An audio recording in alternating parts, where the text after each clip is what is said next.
Elle a dit, si tu disparais, personne ne le remarquera. Quand j'ai commencé à faire mes valises. La terrasse sur le toit brillait sous les guirlandes lumineuses et le tintement des verres.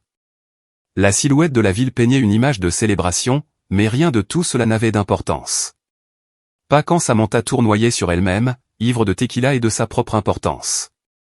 Elle attrapa un autre verre sur un plateau qui passait et cria quelque chose d'incohérent au DJ. Le rire qu'elle laissa échapper n'était pas de la joie. C'était de l'insouciance. Ce rire était autrefois mon son préféré. Maintenant, il ne faisait que me nouer l'estomac. Je me suis frayé un chemin à travers la foule. Ma mâchoire était si serrée que je sentais la pression dans mes oreilles. Samantha, ai-je dit, en me penchant près d'elle, assez bas pour qu'elle seule puisse m'entendre. Tu as assez bu. On s'en va. Elle se tourna. Son expression était un pur amusement. Oh, papa fait sa loi maintenant. Arrête, ma voix s'est faite plus tranchante. Je suis sérieux. Oh, je sais que tu es sérieux, Ethan. Tu es sérieux depuis 2019. Depuis le moment où tu as troqué ta colonne vertébrale contre des pantalons beiges et la préparation des repas de la semaine. Autour de nous, les gens commençaient à ralentir leur conversation. Les têtes se tournaient. Cela la fit sourire plus largement. C'est une fête. Tu te souviens de ce que c'est, n'est-ce pas? S'amuser. La spontanéité, dit-elle en faisant un geste théâtral. Avant, tu arrivais à suivre. Je ne te le demande pas. Je te l'ordonne. Prends ton manteau. Cela a déclenché quelque chose en elle. Oh, tu m'ordonnes? Depuis quand tu m'ordonnes quoi que ce soit? Lança-t-elle. Tu ne prends pas de décision, Ethan. Tu ne fais qu'exister. Tu gravites autour de gens qui ont une vraie vie. Je me suis redressé. J'essaie de t'éviter de te couvrir de ridicule. Oh, chérie, dit-elle en riant amèrement. C'est ta présence ici qui est ridicule. Et puis, là, devant tout le monde, elle m'a pointé du doigt et l'a dit comme si c'était la chute d'une blague. Si tu disparais, personne ne le remarquera. Cela a réduit la terrasse au silence. J'ai senti chaque paire d'yeux sur moi comme des lampes chauffantes pressées contre mon dos. Ces mots n'ont pas seulement coupé. Ils ont sculpté quelque chose hors de moi. Je l'ai fixé pendant une longue seconde. Elle n'a pas détourné le regard. J'aurais pu dire quelque chose de cruel. J'aurais pu lui rendre coup pour coup, mais j'ai simplement hoché la tête lentement, ma voix calme et basse.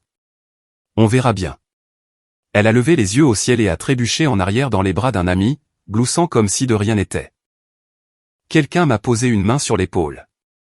Je n'ai pas regardé pour voir qui c'était. 10 minutes plus tard, elle était évanouie sur le siège avant de ma voiture, pieds nus, l'eyeliner coulé, la reine de rien du tout. Le trajet du retour fut silencieux, mais à l'intérieur de ma tête, c'était un hurlement. J'ai pensé à toutes les fois où j'avais nettoyé ses dégâts, annulé des projets pour elle, marché sur des œufs juste pour maintenir la paix. Samantha ne se souciait pas de la paix. Elle se souciait du contrôle. Nous sommes mariés depuis 6 ans, pas d'enfants. Je travaille dans la logistique pour une chaîne de supermarchés régionale. Prévisible, sans histoire. Je suis le gars qui répare le routeur quand il tombe en panne, qui paie les factures à temps, qui se souvient de l'anniversaire de sa mère. Et avant, elle me regardait comme si cela avait de l'importance. Mais quelque part en chemin, stable a commencé à signifier ennuyeux. Et l'ennui est devenu l'invisibilité. Et ce soir, elle l'a rendu très clair. Je n'étais pas son mari. J'étais la chute de sa blague. Je me suis garé dans l'allée, j'ai coupé le moteur et je suis resté assis là, à regarder le contour de son visage sous la lueur du lampadaire. Pas de colère, pas de panique, juste une voix calme au fond de mon esprit qui disait, tu as fini de la laisser redéfinir ta valeur. Et je l'ai cru. Elle n'a pas bougé quand j'ai garé la voiture. Ni quand j'ai détaché sa ceinture de sécurité. Ni quand j'ai murmuré son nom. Ni quand j'ai soupiré et que je suis sorti pour faire le tour de son côté. J'ai ouvert la portière passager et elle était là, ma femme, affalée contre la vitre comme si elle était faite de papier et de mauvaises décisions. Ses talons étaient sur le plancher, une lanière cassée, son rouge à lèvres étalé sur sa joue d'une manière qui m'aurait fait rire si je n'étais pas si fatigué de tout ça. Je me suis penché et j'ai doucement posé 2 doigts sur son pouls. Toujours régulier. Bien sûr qu'il l'était. Le chaos dort bien. J'ai glissé un bras sous ses jambes, l'autre derrière ses épaules et je l'ai soulevée. Elle était plus lourde que dans mon souvenir. Peut-être pas en kilos, mais en tout le reste, en épuisement, en ressentiment, en 6 ans à être celui qui porte toujours. Elle a murmuré quelque chose contre ma poitrine. Probablement rien. Ou peut-être que c'était « je te déteste ». Difficile à dire avec Samantha. Certains de ces mots s'empâtaient comme des secrets, d'autres atterrissaient comme des couteaux. La lumière du Porsche a vacillé alors que je la montais les marches. Ça faisait des semaines qu'elle faisait ça. Je lui avais demandé d'appeler le propriétaire à ce sujet. Elle avait dit qu'elle avait oublié. À l'intérieur, tout était sombre et silencieux. Le salon sentait vaguement son parfum et le vin éventé. J'ai poussé la porte de la chambre avec mon pied et je l'ai déposé délicatement sur le lit, toujours dans ce ridiculo à paillettes qu'elle avait insisté pour porter. Son bras est tombé sur le bord comme une marionnette dont les ficelles auraient lâché. J'ai pris une seconde juste pour la regarder. Samantha, quand elle dormait, ressemblait à la fille dont je suis tombé amoureux à l'université. À l'époque où son rire contenait de la joie, pas de la méchanceté. À l'époque où elle se penchait vers moi au lieu de s'en éloigner. Quand elle me voyait, non pas comme un plan de secours, non pas comme une option sûre, mais comme quelqu'un qui comptait. Mais la fille que j'avais épousée, elle n'était pas comme ça. Elle n'était pas cruelle. Et pourtant, nous en étions là. J'ai tiré la couverture sur ses épaules. Elle n'a pas bougé. Pendant une seconde, j'ai pensé à la laisser sur le canapé. La laisser se réveiller courbaturée, avec la gueule de bois et confuse. La laisser goûter aux conséquences. Mais je ne l'ai pas fait, parce que ce n'est pas qui je suis. Ça n'a jamais été qui je suis.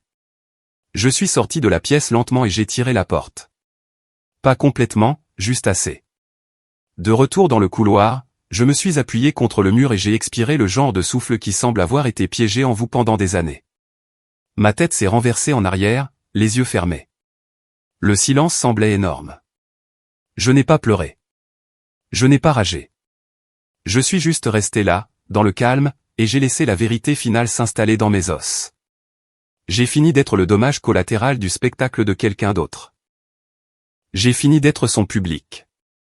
Je suis allé à la cuisine et je me suis versé un verre d'eau. Le robinet fuyait toujours. Il goûtait contre l'évier à un rythme auquel je m'étais habitué, comme un minuscule métronome marquant le temps entre les déceptions. Elle n'avait pas toujours été comme ça, mais dernièrement, j'avais de plus en plus l'impression qu'elle me voyait comme une nuisance. Comme si ma présence était un obstacle à son prochain verre, sa prochaine histoire, sa prochaine conquête. Avant, je la défendais auprès de mes amis, auprès de moi-même. Elle est juste stressée. Elle a juste du caractère. Elle a juste passé une mauvaise journée. Mais ce soir, sur cette terrasse, elle a arrêté de faire semblant. Et je l'ai enfin entendu clairement. Si tu disparais, personne ne le remarquera. Ce n'était pas une pique d'ivrogne. C'était la façon dont elle me voyait vraiment. J'ai regardé autour de l'appartement.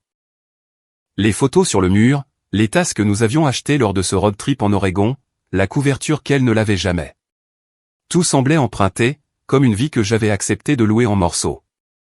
J'ai ouvert mon ordinateur portable, créé une nouvelle note et tapé 2 mots. Déménager. Pas encore de plan. Pas de calendrier. Juste ça. C'est toujours comme ça que ça commence, n'est-ce pas? Un moment de clarté silencieux. Une décision que vous vous murmurez dans un couloir sombre pendant que le reste du monde dort.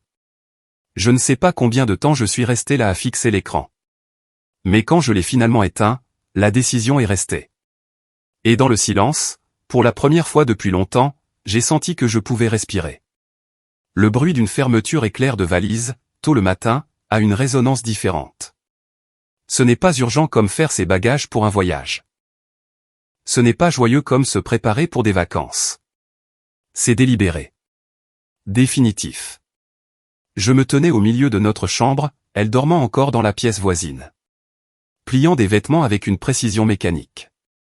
T-shirt, chaussettes, 2 chemises à boutons qui, selon elle, me donnaient l'air ennuyeux mais fiable. Je les ai emballées quand même. Le soleil n'était pas encore tout à fait levé. Les fenêtres brillaient d'un gris doux. Je n'avais pas besoin de lumière pour savoir ce que je faisais. La décision avait déjà été prise. Au moment où j'ai fermé la dernière valise, l'appartement s'était un peu réveillé.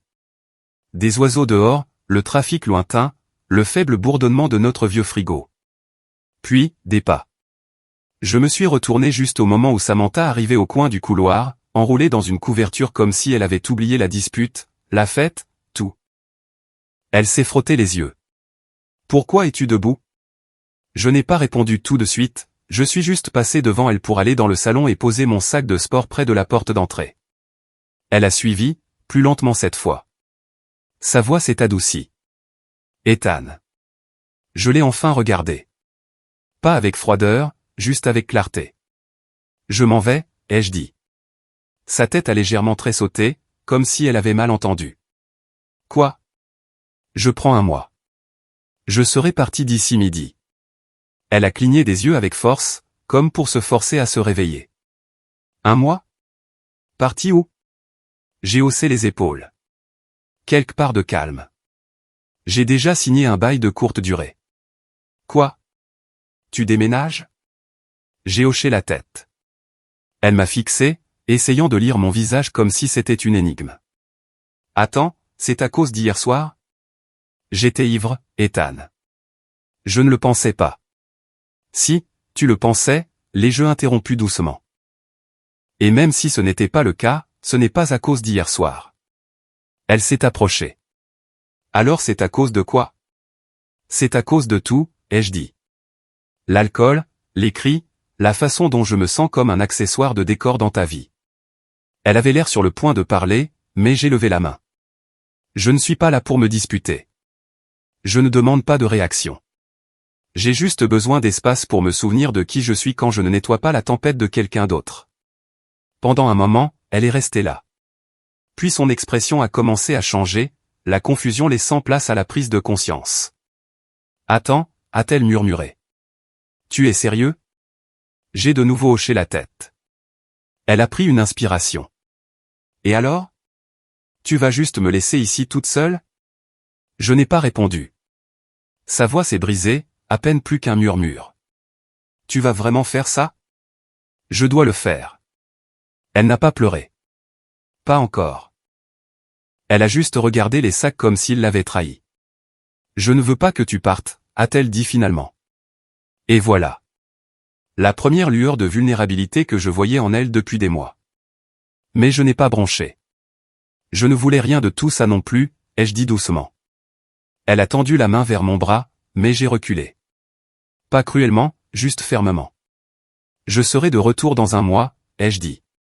Mais je ne reviendrai pas à la même version de nous. Elle n'a pas répondu. Je n'ai pas attendu. J'ai attrapé mes clés et je suis sorti. La porte a cliqué derrière moi, et avec elle, le bruit de notre ancienne vie s'est estompé. Pour la première fois depuis des années, j'étais vraiment seul. Mais je ne me sentais pas seul. Plus maintenant. La dernière valise a atterri lourdement dans le coffre. C'était étrangement satisfaisant, comme fermer un livre que je ne voulais plus relire. L'air du matin était encore frais. Le soleil matinal rebondissait sur le capot de ma voiture, projetant de petits reflets vifs sur l'allée. J'ai fermé le coffre, j'ai expiré. C'est à ce moment que j'ai entendu la porte s'ouvrir derrière moi. Attends. La voix de Samantha, plus forte qu'avant, plus acérée. Je me suis retourné pour la voir debout sur le seuil, pieds nus, les bras croisés, la couverture enroulée serrée autour d'elle comme une armure. Ses yeux étaient rouges maintenant. Elle n'avait pas pleuré, mais elle était à bout. « Tu t'en vas vraiment ?» a-t-elle dit, comme si elle venait de le réaliser.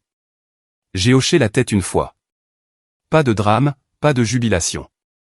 Elle a fait un pas sur le porche et son ton a changé, comme une vitesse qui passe mal. Alors c'est tout. Tu t'en vas et tu penses que tu es le plus grand. Je n'ai pas répondu. Je me suis juste appuyé sur le côté de la voiture, la regardant s'effondrer au ralenti. Tu penses que je suis le problème ? A-t-elle lancé. Parce que je bois. Parce que je dis ce que je pense. Peut-être que c'est toi qui es faible, Ethan. Tu y as déjà pensé ? Sa voix a résonné dans la rue. Les stores d'un voisin ont légèrement bougé. Quelqu'un regardait, mais elle s'en fichait. Je t'ai porté pendant des années, a-t-elle sifflé. Émotionnellement, financièrement, et bon sang, socialement. Est-ce que tu as encore des amis qui ne sont pas les miens? J'ai senti une étincelle en moi mais je ne l'ai pas laissé paraître. Au lieu de ça, je l'ai regardé droit dans les yeux. Tu as fini? Cela l'a arrêté une seconde, comme si elle ne s'attendait pas au calme. Tu es pathétique, a-t-elle marmonné, à fuir comme un gamin perdu. Tu ne tiendras pas une semaine sans moi. J'ai ouvert la portière de la voiture. Elle a fait un autre pas en avant. Tu crois que les gens vont te regretter? A-t-elle crié. Tu es le bruit de fond, Ethan. Rien de plus. J'ai fait une pause. Puis j'ai souri. Juste un peu. C'est drôle, ai-je dit. Tu as dit ça hier soir. J'avais peut-être besoin de l'entendre 2 fois. Elle a cligné des yeux. Tu ne me fais pas peur, a-t-elle dit. Je n'essaie pas. Tu abandonnes juste ta femme. Non, ai-je dit. Je lui donne une chance de découvrir qui elle est sans un punching ball. Ça ne lui a pas plu. Sa voix s'est brisée. Tu déformes tout. J'ai fini de tout déformer, ai-je dit. J'ai juste fini. Pendant une seconde, elle est restée parfaitement immobile, les bras se resserrant, la mâchoire serrée. Puis quelque chose a changé derrière ses yeux. Très bien, a-t-elle dit, levant le menton comme un dernier coup. Va-t'en. Je n'ai pas besoin de toi de toute façon. J'ai hoché la tête une fois, je suis monté, j'ai démarré le moteur et j'ai conduit. Je n'ai pas regardé dans le rétroviseur. Je n'en avais pas besoin. La route devant moi était calme, vide, large.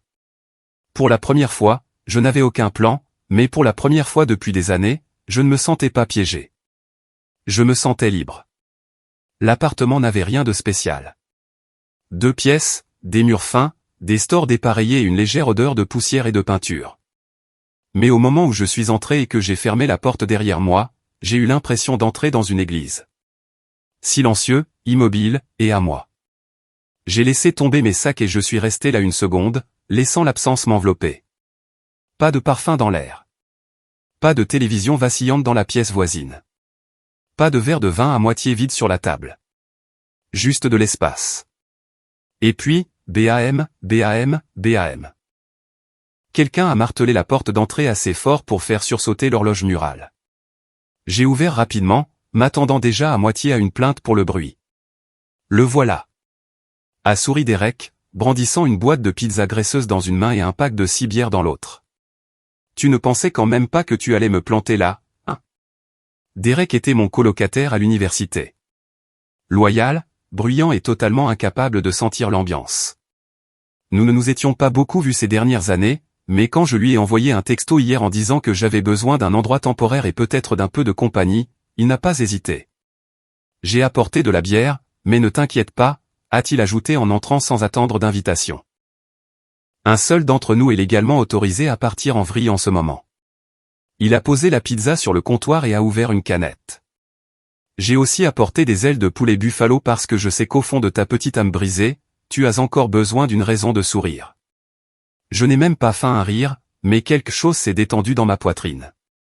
Nous avons mangé par terre parce que je n'avais pas encore déballé les chaises. Derek parlait comme si rien n'avait changé. Les mêmes blagues, la même énergie chaotique. Et pour la première fois depuis des semaines, je n'analysais pas chaque mot à la recherche de double sens. Je n'étais pas sur mes gardes. J'étais juste là. Quand il a finalement arrêté de parler assez longtemps pour respirer, il m'a regardé. Ça va? J'ai regardé autour de la pièce, j'ai pris une gorgée de ma bière, puis j'ai hoché la tête. J'y arrive. Il a hoché la tête en retour. Elle sait où tu es? Probablement pas. Tu vas lui dire? Pas à moins d'y être obligé. Derek s'est adossé au mur. Je suis fier de toi, mec. Sérieusement. Ça fait des années que je te vois encaisser les coups émotionnels comme si c'était des barres de protéines. Il était temps que tu quittes ce ring. Je n'ai rien dit parce qu'une partie de moi se sentait encore coupable d'être parti, comme si j'avais enfreint une règle tacite du mariage. Reste, peu importe combien de fois tu te fais blesser. Mais une autre partie de moi, plus calme, plus stable, savait que je n'étais pas parti pour abandonner. J'étais parti pour me retrouver. Plus tard dans la nuit, après que Derek soit parti et que l'appartement se soit de nouveau installé dans le silence, je me suis allongé sur le canapé en regardant le ventilateur de plafond tourner lentement au-dessus de moi. Et pour la première fois depuis longtemps, mon cœur n'avait pas l'impression de se préparer à un impact. Pas de texto de Samantha. Pas de demande, pas de culpabilisation. J'ai vérifié ses réseaux sociaux une fois, puis j'ai fermé l'application et ne l'ai plus rouverte. Cette nuit-là, j'ai dormi profondément. Pas de rêve, pas de réveil en sueur froide, me demandant de quelle humeur elle serait. Juste le sommeil. Et quand je me suis réveillé le lendemain matin avec le chant des oiseaux dehors et une tache de soleil rampant sur le mur, quelque chose en moi a murmuré un mot que je n'avais pas entendu depuis des années. Paix. Je me suis habillé. Je suis allé courir. Je n'ai pas regardé mon téléphone une seule fois. C'était un samedi soir chaud. Une de ces rares nuits à Austin où la brise comptait vraiment et où les cigales n'avaient pas encore tout à fait commencé leur chœur strident. J'étais chez Derek, une réunion dans le jardin. Rien de majeur, juste quelques visages familiers, des chaises pliantes, une musique assez basse pour qu'on puisse encore entendre le vent passer à travers les arbres. Un brasero crépitait doucement au centre de nous. L'odeur de cèdre brûlé s'enroulait comme une vieille histoire se racontant à nouveau. Je ne comptais pas rester longtemps. Je m'étais dit que je viendrais pour 1 heure, peut-être moins. Sourire, manger, être le gars qui va bien, puis partir avant que quiconque ne puisse trop en demander. Mais je suis resté. Il y avait quelque chose dans les rires discrets, les assiettes qui circulaient, l'absence de jugement. Ici, je n'étais pas Ethan, le mari. J'étais juste Ethan. Et pour la première fois, ce titre ne semblait pas manquer d'un morceau. Derek a fini par s'affaler dans la chaise de jardin à côté de moi, tenant un soda. Cette fois, il m'en a tendu un sans demander. Elle n'est pas là, si tu te le demandes. Je l'ai regardée. Qui? Samantha. J'ai haussé un sourcil. Elle était invitée, a-t-il dit. On n'était pas sûr si tu viendrais. Mes doigts se sont resserrés autour du soda. Vous n'aviez pas à rendre ça bizarre pour moi. Il a haussé les épaules. Ce n'est pas bizarre. Tout le monde sait ce qui s'est passé sur la terrasse. Les nouvelles vont vite quand quelqu'un se ridiculise en paillettes. J'ai laissé échapper un souffle entre un rire et un soupir. Il s'est légèrement penché. Mais ce n'est pas pour ça qu'elle n'est pas là. Elle a été occupée. J'ai jeté un coup d'œil. Occupée. Derek a pris une gorgée. Elle a pris un deuxième travail. Gestion des stocks. Quelque chose dans un entrepôt à Round Rock. J'ai aussi entendu dire qu'elle a beaucoup bricolé dans l'appartement. Les tuyaux qui fuient, le broyeur d'ordures, le genre de choses que tu gérais. Cela a eu plus d'impact que prévu. Elle fait ça toute seule? Ai-je demandé. Ouais. Elle a demandé des tutoriels sur YouTube. Elle a emprunté une clé à molette à Alex. Apparemment, elle a bouché l'évier de la cuisine en essayant de le réparer et a dû vider le placard avec un saladier. Je n'ai pas ri. J'ai juste regardé le feu pendant un long moment. Elle est en colère que je sois parti? Derek a haussé les épaules. Ça dépend des jours. Parfois, elle dit que tu l'as abandonnée. D'autres fois, elle s'en veut, et parfois, elle se tait. Disparaît du chat de groupe pendant des jours. Mais plus de fêtes sur les toits. Plus d'entrées bruyantes. J'ai hoché la tête lentement. On dirait qu'elle s'adapte. Ou qu'elle s'effondre, a-t-il dit. Je n'ai pas répondu, non pas parce que je voulais paraître noble, mais parce que je ne savais pas en quelle version d'elle je voulais croire. Celle que j'ai laissée ou celle qui écope l'eau de sous un évier, apprenant enfin à tenir une clé à molette. Le feu a crépité soudainement, envoyant une volée d'étincelles. Je les ai regardées tourbillonner avant de s'évanouir dans le noir. Elle a déjà demandé de mes nouvelles? Ai-je demandé doucement? Derek n'a pas répondu tout de suite. Pas directement, mais ses yeux se tournent toujours vers la porte quand quelqu'un de nouveau arrive, comme si elle attendait. Je me suis adossé, prenant une longue gorgée de soda. Je ne me sentais pas triomphant. Je ne me sentais plus en colère. Ce que je sentais, c'était de la fatigue. Fatigué de porter quelque chose qui ne voulait pas être porté. Fatigué de donner des réponses à quelqu'un qui ne posait des questions que pour commencer des disputes. Fatigué de vouloir qu'elle soit différente alors qu'elle ne le voulait pas pour elle-même. Mais peut-être qu'elle commençait à le vouloir maintenant. Et peut-être que ça ne changeait absolument rien.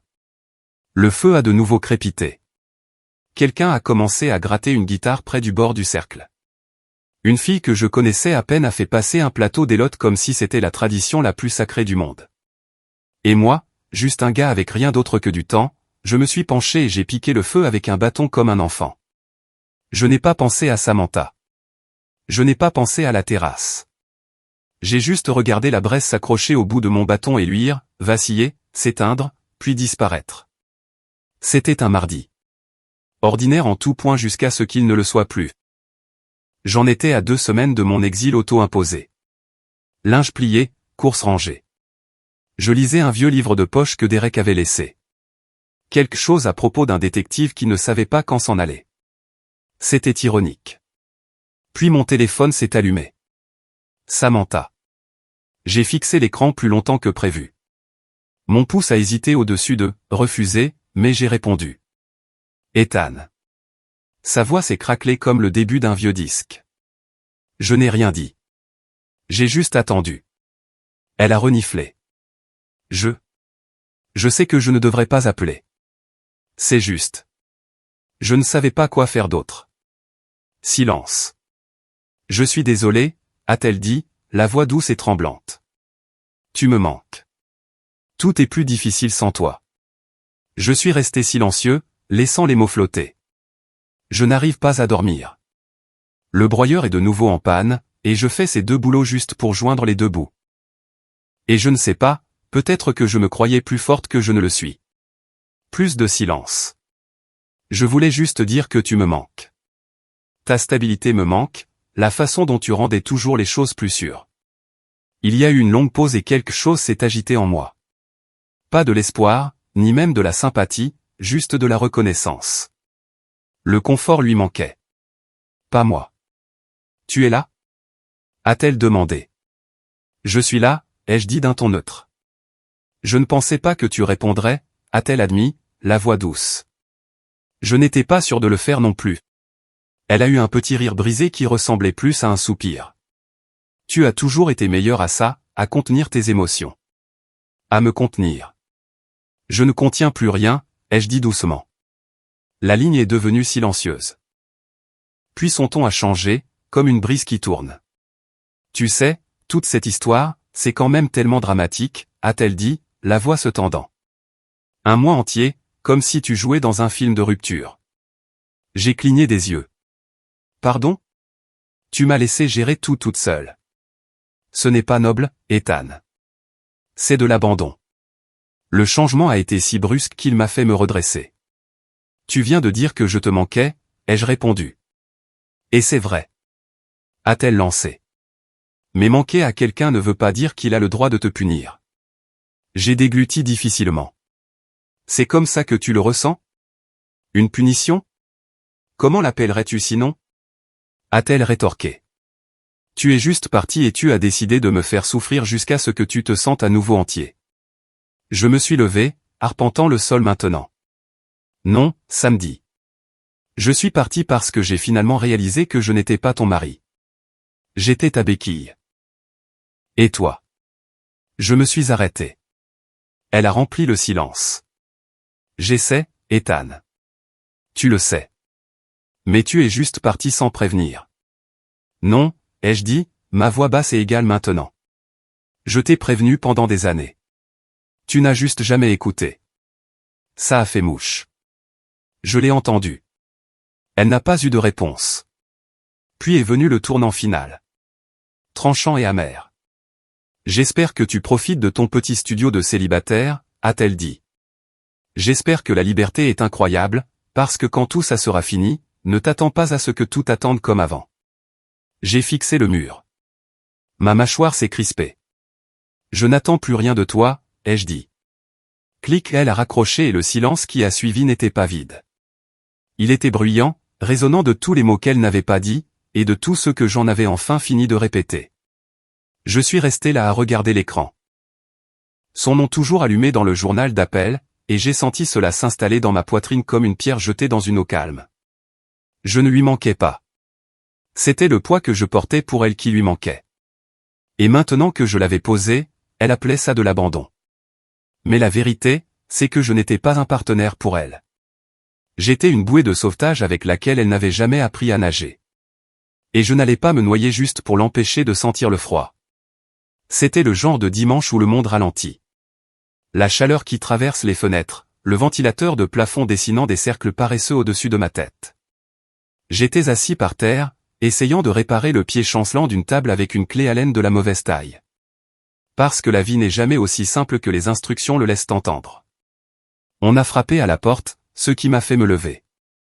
Pas Derek. Il aurait envoyé un texto avant. Pas mon propriétaire. Il habitait hors de l'État.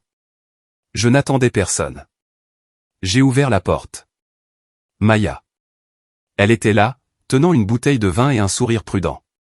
Robe d'été, ballerine, les cheveux attachés de cette manière facile et assurée. Le genre de look qui dit « Je ne suis pas là pour mettre le feu aux poudres, mais je pourrais si je le voulais. » « Salut », a-t-elle dit. J'ai cligné des yeux. « Salut. Je dérange ?» J'ai secoué la tête lentement. « Non, juste surpris. » Elle a levé le vin. Offrande de paix. Ou thérapie, selon comment ça se passe. Je me suis écarté, toujours stupéfait. « Entre. » Elle est passée devant moi, balayant l'appartement d'un regard curieux. « Tu as une ambiance de moine ici », a-t-elle dit.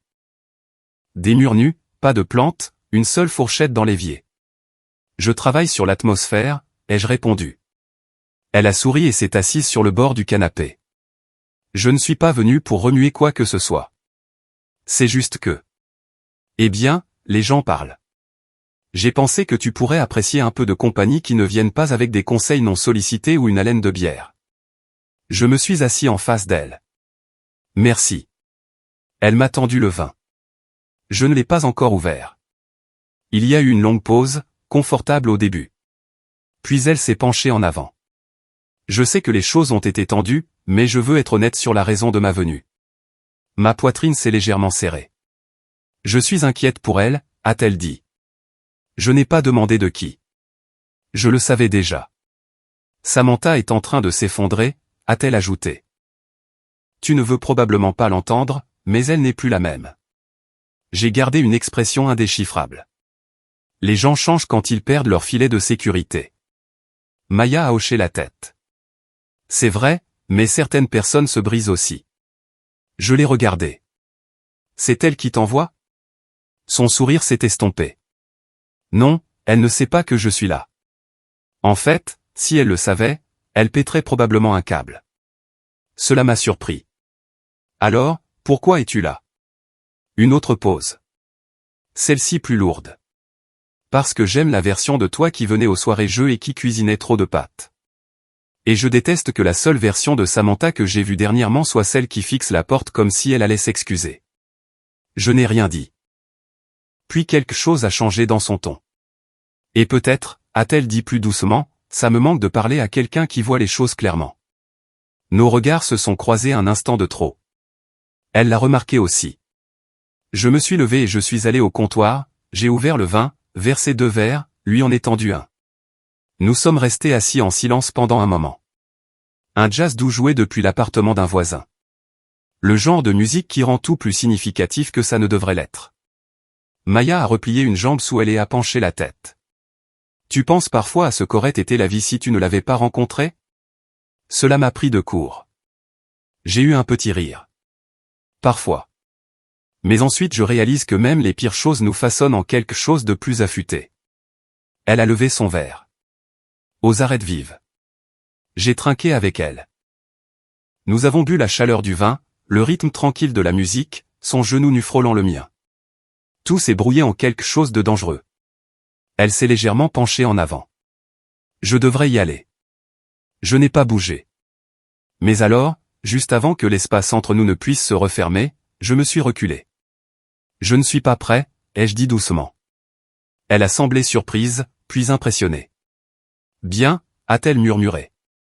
Ça veut dire que tu le es vraiment. Elle s'est levée, a posé son verre et s'est arrêtée à la porte.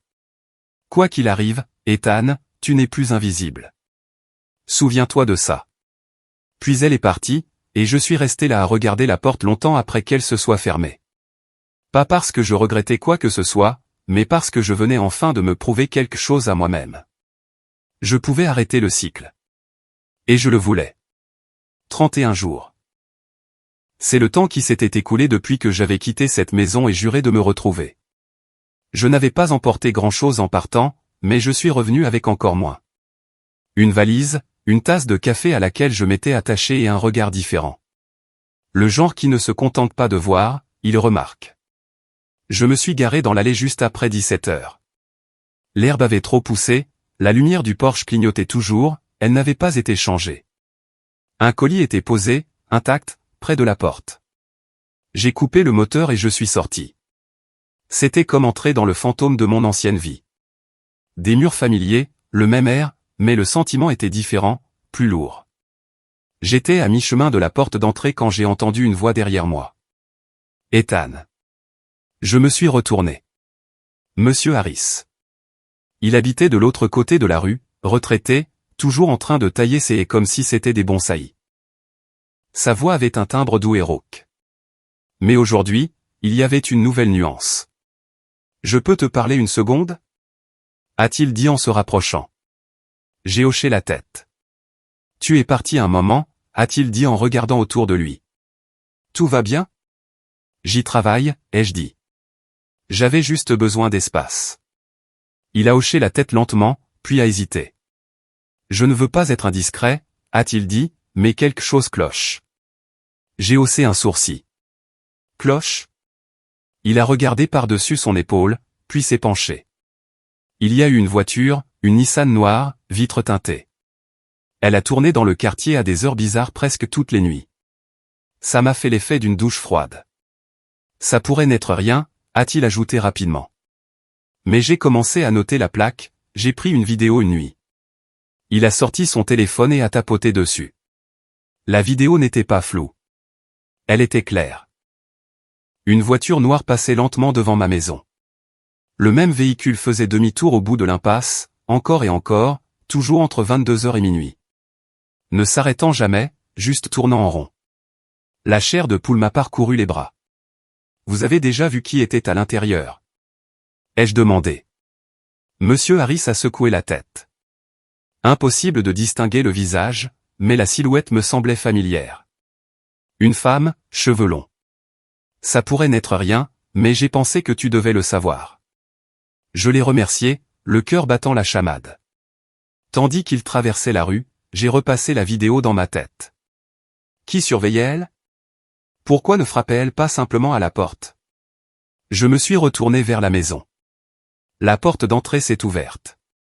Samantha se tenait là, pâle, plus mince, portant un pull trop grand pour elle. Ses cheveux étaient attachés, ses yeux grands ouverts. Le genre de grands yeux qui disent « J'attendais et je ne sais pas comment réagir maintenant que tu es là ». Elle a forcé un petit sourire. « Salut », a-t-elle dit. Je n'ai pas répondu. Je suis juste passé lentement devant elle pour entrer dans la maison.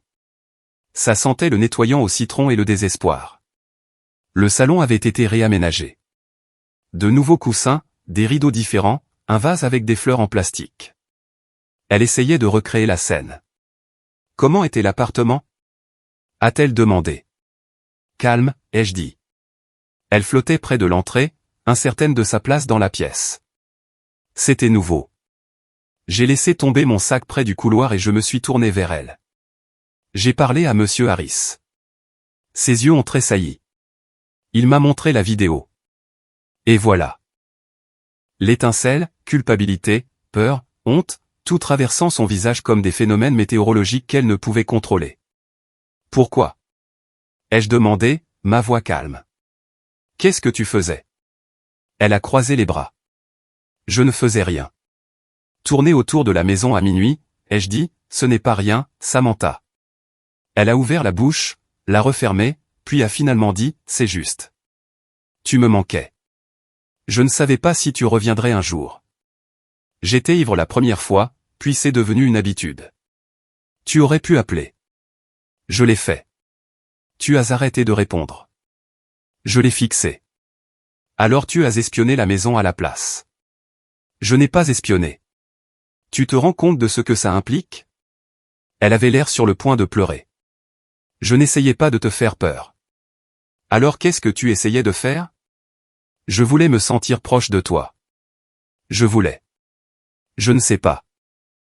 Je ne voulais juste pas être invisible. Et voilà, la version miroir de ce qu'elle m'avait dit sur cette terrasse. Si tu disparais, personne ne le remarquera. Elle ne réalisait pas qu'elle était maintenant celle qui tournait autour de l'absence, espérant que quelqu'un la verrait. Je n'ai rien dit. Je suis juste allé au canapé et je me suis assis. Elle est restée là un long moment. On peut parler? A-t-elle demandé d'une petite voix. Je l'ai regardée, puis j'ai hoché la tête. On peut parler, ai-je dit. Mais cette fois, ce n'est pas moi qui ferai semblant que tout va bien. Nous étions assis l'un en face de l'autre aux extrémités opposées du canapé, comme des étrangers attendant un train en retard.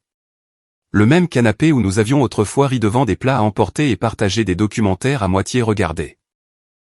Maintenant, les coussins entre nous semblaient un canyon. Samantha se tordait les doigts sur ses genoux. Je sais ce que ça a l'air, dit-elle doucement. Tu veux dire la surveillance nocturne? Ai-je demandé. Ou la façon dont tu as utilisé la culpabilité avec la précision d'une horloge? Elle a tressailli. Je n'essayais pas de te manipuler. Tu voulais juste de l'attention, ai-je dit d'une voix ferme.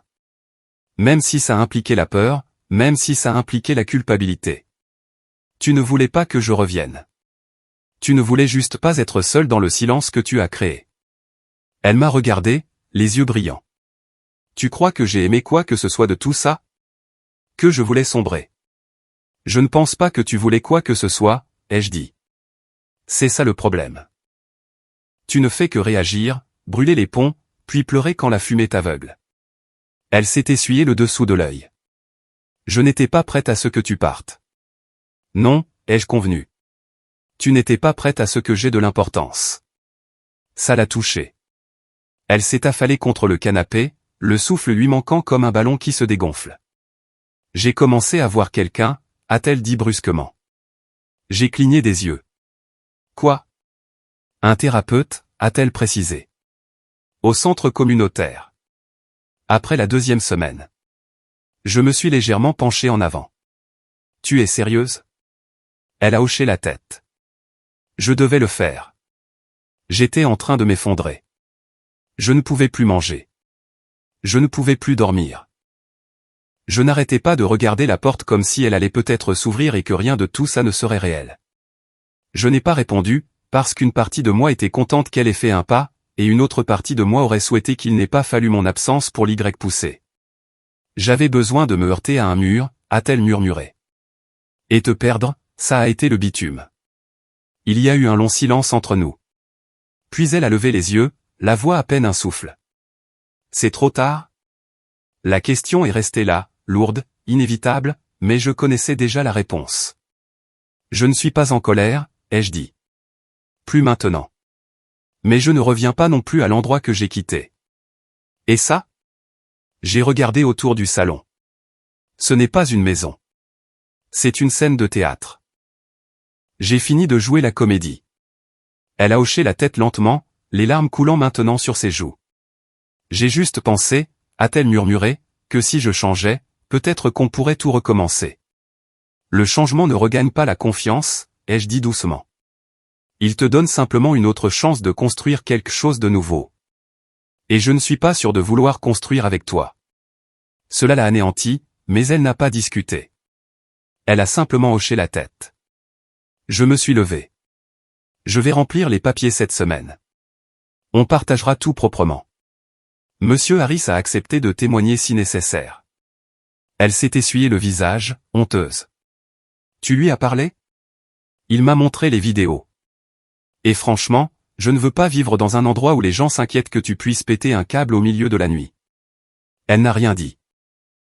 Je suis allé à la porte d'entrée, j'ai fait une pause, puis je me suis retourné. J'espère que tu continueras la thérapie, ai-je dit.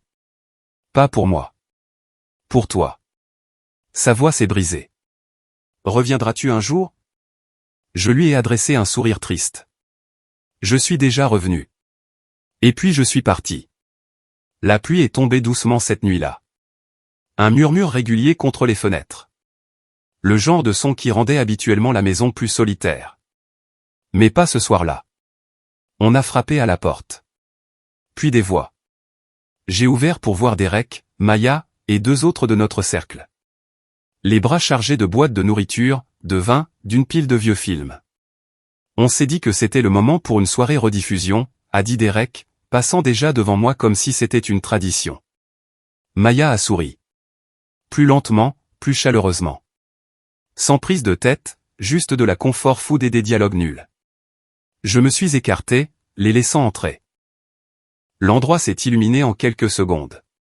Des rires résonnant contre les murs. Des chips renversés. Des histoires taquines sans besoin d'impressionner. À un moment donné, j'ai regardé autour de moi. Derek se disputant à propos d'une intrigue de film. Maya recroquevillée dans un coin du canapé. Quelqu'un faisant du popcorn au micro-ondes dans ma petite cuisine. Et j'ai pensé, voilà ce qu'elle pensait que je n'aurais jamais.